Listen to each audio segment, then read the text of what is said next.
Hello, I'm Cate. I'm a registered pharmacist in the UK, and I'm also a professor of pharmacy practice at the UCL School of Pharmacy. I'm here to tell you a little bit about what pharmacists do.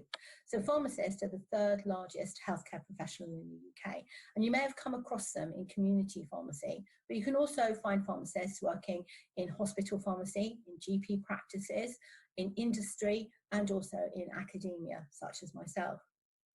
So what do pharmacists do? In community pharmacy, particularly at this time in COVID-19, you'll see that they're involved heavily with their teams ensuring that medicines get to patients as they need them, particularly patients who have chronic conditions.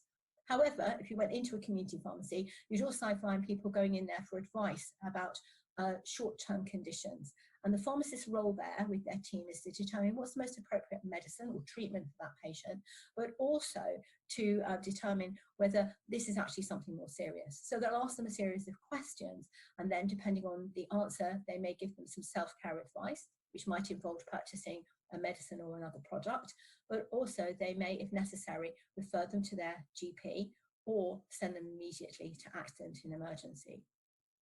So we have different types of medicines that can be available in the UK. So there are some medicines that you can buy in a supermarket, a petrol station, or a corner shop. And there are other medicines which are under the control of a pharmacist, and they can only be purchased by patients with the pharmacist's agreement. And these are called P medicines, because these are medicines where additional information and assessment by a healthcare professional, in this case a pharmacist, is required before they can be purchased. And then there are, of course, medicines that can only be prescribed by a person with a prescribing qualification. So that's normally a doctor, but can also be a pharmacist or a nurse or somebody else who's undertaken qualifications for prescribing. And that's something as a pharmacist you can do when you've had experience and you're qualified if you want to roll in that area. So that's where pharmacists are involved, and they're involved in things like public health as well. So you may have seen them involved in the flu vaccination program, and they provide advice on medicines such as emergency hormonal contraception, which, having got additional training, they can provide under a group direction, so to supply a prescription medicine to a particular group of patients for whom that is appropriate. And that's again why they would undertake a consultation with that person in a private consultation area for that confidential inquiry. In addition, they may provide such things as travel advice. So they might provide travel vaccinations and associated medicines in a travel clinic that may be in a community pharmacy, and they may provide other public health advice as well, or monitoring such as blood pressure monitoring. In a hospital pharmacy, you'll find them as part of a multidisciplinary team. So that's with doctors, nurses, the pharmacist, along with physiotherapists, occupational therapists, speech therapists, are part of this team to make sure that the patient gets the most optimum care in that hospital. Clearly, the pharmacist will be focusing on the medicines, not only the medicines, how they might interact together and affect each other, but also how they're affected by that patient's long-term condition, and also the functions of their heart, their kidney and their liver, because the kidney and the liver are very important for removing medicines from the body, but also from changing them from the active substance into those that can be removed by the kidney. So they have a very important role at looking and monitoring for those medicines and making sure that the patient's medicines are appropriate for them when they go out. In industry, they may be involved in the development of new medicines, particularly in the formulation area, or in the regulations that support those medicines, and actually maybe extending their licensing for other particular conditions, or providing medicines information to people who are using those medicines. And that's also a role for some hospital pharmacists as well.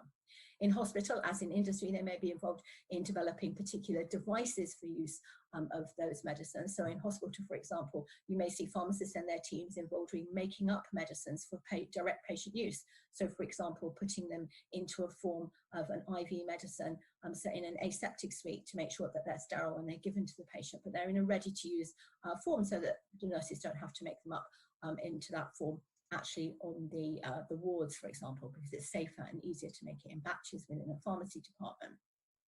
In academia, we're involved in research. We're developing new medicines and evaluating new services.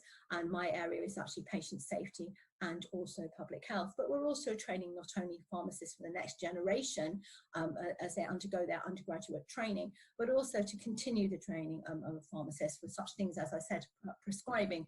So we have a prescribing qualification here at King's, but we also do training of pharmacists for their foundation training. So that's the first few years after they've qualified, according to the foundation training framework, which is developed here at UCL, but also you can see more about it through the Royal Pharmaceutical Society, which is our professional body for pharmacists in the UK. Pharmacists also undertake additional assessment every year. So this year I will be completing my assessment for showing my current competency to practice as a pharmacist by submitting my documentation to the General Pharmaceutical Council for review. So if you'd like to know more about what it's like to be a pharmacist, some useful information is available here, and I'll just share my screen with you. And it's produced by the Royal Pharmaceutical Society. And you can access this by going onto the Royal Pharmaceutical Society website and looking for careers in pharmacy. And you can have a look at this YouTube video. And I strongly encourage you to actually talk to other pharmacists who are who have done this or undertaking their training to become a pharmacist, to find out as much as you can about becoming a pharmacist, because obviously at this time it's more challenging to undertake work experience. But obviously if you are interested, that's something you could think about doing in the future. I do hope that this has been a useful introduction, and I wish you luck in finding out more about being a pharmacist.